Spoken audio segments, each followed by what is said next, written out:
Hi everybody and welcome back to Rebellious Menstruation. This is a Q&A on virginity and internal or menstrual products in general. Culturally, almost worldwide, the concept of female virginity is considered virtuous and more important than the life of women themselves generally.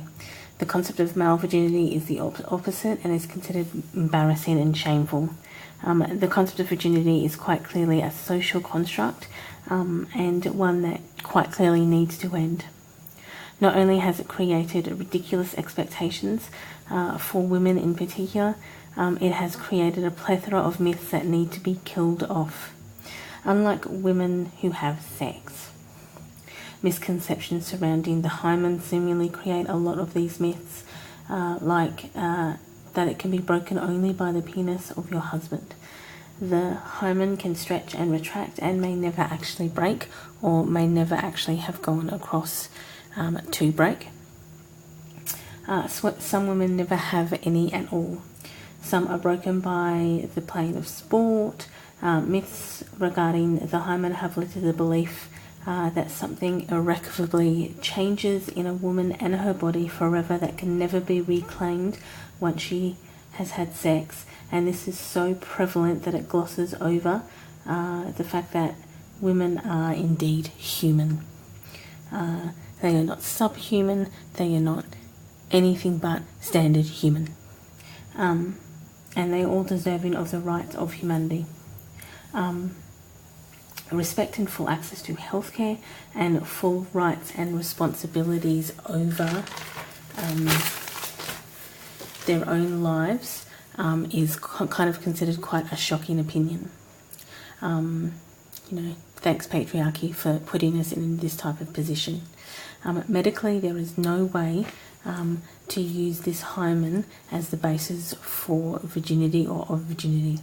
The concept needs to be quashed completely, as there are physical life and death consequences for women, and these can be quite severe, ranging from a social pariah to actually just being outright murdered. Also, it kind of doesn't make any sense, because who the hell are men fucking if not women?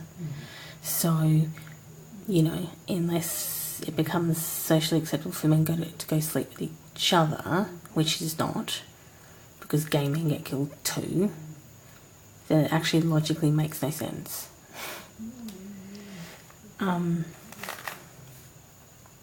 by that I mean, I'm a lesbian myself and a gay rights activist, and quite frankly, it's kind of appalling that men are allowed to have sex but not with other men, yet women are not allowed to have sex at all, unless it's with the husband, because husbands are ownership. So where does that leave either A, men who are having sex, or B, women who are having sex? It's not a win-win situation for either one of them, and it's exceptionally heteronormative. In regards to virginity and menstruation, the myth surrounding the hymen and penetration has created and heightened this to a ridiculous level. Contrary to popular belief, the hymen is not a piece of glad wrap covering the entrance of the vagina. If it was, menstruation before penetration would not be able to exist at all. Typically, the hymen is more like a fringe of tissue located around the vaginal opening, and it is not an intact piece of tissue draped across it and aside from it. All the fabled mythology surrounding this is simply aside from all the fabled mythology, it is simply a body part, an anatomical thing that happens and has literally nothing to do with virginity and or menstruation. This is another example of why healthcare advocates for decades have encouraged women to better understand their own anatomies. Knowledge is not only power, but it demystifies anatomy, reality, and destroys incorrect mythology and incorrect cultural values. Consequently, using a tampon or menstrual cup doesn't have anything to do with your virginity. There is nothing associated with sex, sexuality, and internal protection.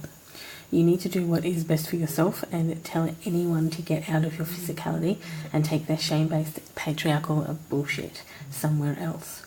The vagina does not stretch beyond repair and is actually an extraordinary muscle and can accommodate a menstrual cup, tampon or sponge or crochet tampon. There are many advantages to a menstrual cup, including that they keep up to 12 hours, which should cover your entire school day, work day or university day. And when the correct cup is used, will last sports, dance and contact body combat sports without leaking. Just to be clear, you are not shamed for having sex. You can be a virgin and wear internal protection, and death to the patriarchy.